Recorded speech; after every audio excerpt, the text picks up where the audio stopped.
Hey guys, welcome back to my channel. Today, we're putting 100 maps to the test with Ultimatum and Harvest. They are perfectly balanced and goes together. Harvest is very consistent and Ultimatum can give you jackpot items. I'm running T16-8 modded maps Jungle Valley with for high quantity and pack size, as you can see here. My T16 Jungle Valley is also scribe with the Nemus card. And I did drop one prior to this 100 map test, so hopefully I'll also get one here. Ultimatum also gives a lot of experience, so I'm leveling 9 Enlightened Gems as well in my offhand, and each would roughly give 1 Divine Profit. I'm also using 2 Scarab of Bribing, 1 Scarab of Inscription, 1 Scarab of Doubling, and 1 Mortal Fragment. Mortal Fragment gives 10%. Quantity, which scales well with Harvest and Ultimatum because Ultimatum Monster also dropped loots now. I choose not to run Scarab of Risk because adding 1 more mods to my map can sometimes break my build. I run Harvest on my map device for the guarantee harvest, and running Blue Altar for the quantity as I can run almost all mods there. Ultimatum and Harvest is also quite rippy, but if you have a strong build, the playstyle is semi-AFK, and I'm able to watch my favorite shows while mapping. And at this point in the league, it is important for me. I'm playing a cast when Stun Chieftain and will leave the POE below. I've prepared 2 dump tabs here for the loots, and now we'll play the music, then get to speed farm 100 maps. Please enjoy.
Assault. My master, it is done. Welcome back. So as you can see, we lost the 3 div there at the end, but it's all good. Now let's go over the Atlas tree and some important things you need to know. I am taking all the harvest nodes except the harvest chance because I'm running harvest in my map device. I'm path up to the blue altar and also taking all the quantity wheel nodes, an implicit modifier for my map to be juicier. Now, since we're juicing our map, and there's many rarest monsters in our map from Ultimatum and Harvest, I'm also taking the Scarab nodes, and as you can see, we also drop a lot of good Scarabs. For Ultimatum, it is mostly preference, but you will want all the points here for more rewards, as well as Ultimatum's chances. This duplicated reward node is also mandatory because imagine you get a jackpot drop and it duplicated. You don't want to miss out. Now the points here are important as well since I don't want to run Stone Circle. And taking the other 3 nodes to raise the chance for an easier ultimatum, which helped me watch my show in peace. I'm also not taking the Ruin node because I'm watching my show on the other screen. I'm taking the Stone Circle radius because it makes the encounter less frustrating for me when I do get it. So these points are preferences, but I would say take all of them because you're looking for jackpot items. You know, double corrupted T0 Unix could appear here. Really the same thing for divination card here. You could get some jackpot cards as well, and it could also duplicate, so yeah. Currency point are good, and you can see we getting many divines out of it, so it is worth. Just trust me on this. Ultimatum farming is ultimately very skew in profit per hours because you are farming for the big drops. Which is why, again, I think it pairs perfectly with Harvest because it brings the consistency that Ultimatum is lacking. Now I don't take the boss points because I'm not running Dueling Scarab, and the Grueling Gauntlet node would break my build. I would highly recommend you run this with the Blue Altar for the quantity and chance at Divine Altar. Most of these points are optimal, but please let me know if you have any questions. Now, I'll briefly cover some of the mods in Ultimatum, but this is strictly for my build, which is cast when stunned chieftain. So if you are running a similar build to me, just copy this easy. Okay, let's see here. So most important thing here. You want to have the you cannot be hindered corrupted implicit on one of your jewel, because otherwise one of the big guy will one-shot you. So yeah, just take it and trust me.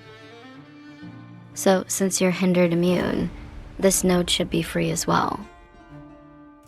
So next one is, well, if you're chaos resistance cap, you could still take damage from this.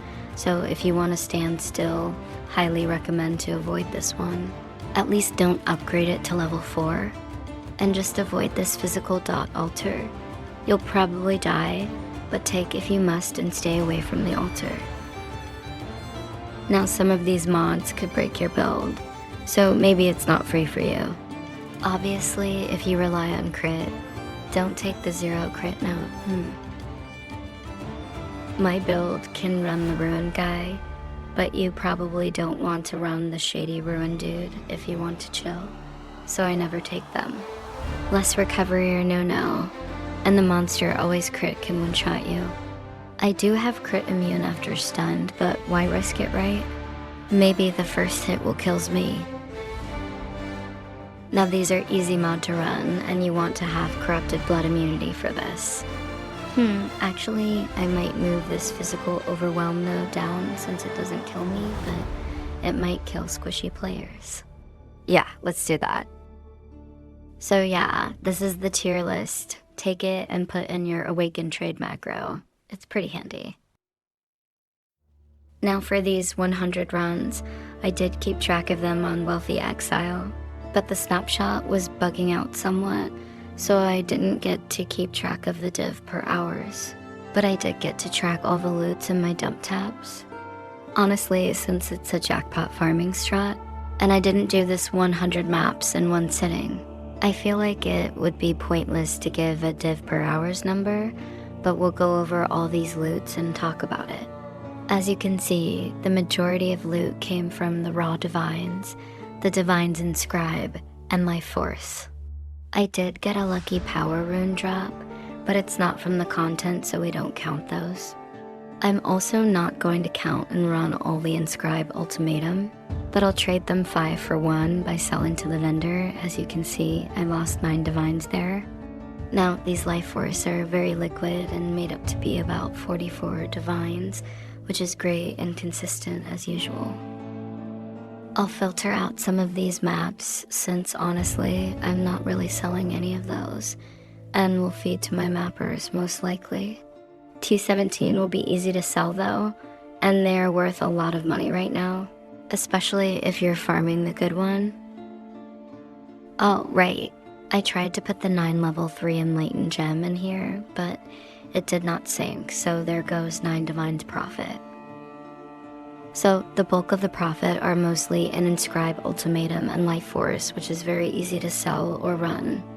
Now I only run the Inscribe Ultimatum that drop Divines, and I only pick up the higher tier one, like the one that have the more monsters life, at like 200, 120, 70, and 30%.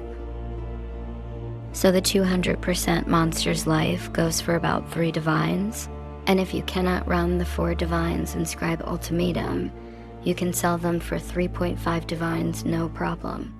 Honestly, this 100 maps, I did not get lucky with any jackpot drops, but I feel like I'm making great profit, so it's consistent enough to run until you hit that jackpot drop.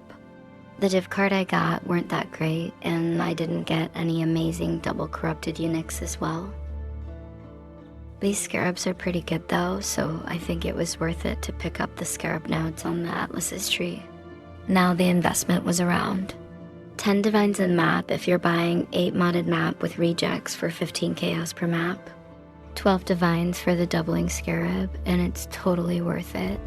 2.5 divines for 200 of the Scarab of Bribing, 1 divine for 100 Scarab of Inscription, 3 divine for the 100 Mortal Fragment, which overall cost around 28.5 divines total, so I would say I made at least 110 plus divines in profit without any jackpot drops.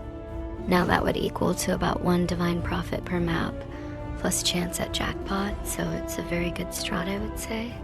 If you are still watching, I would love to hear your thoughts on what I can do better. Feel free to ask any questions, and please give me a like and subscribe if you think my content was helpful in any way. Thank you for watching. Bye.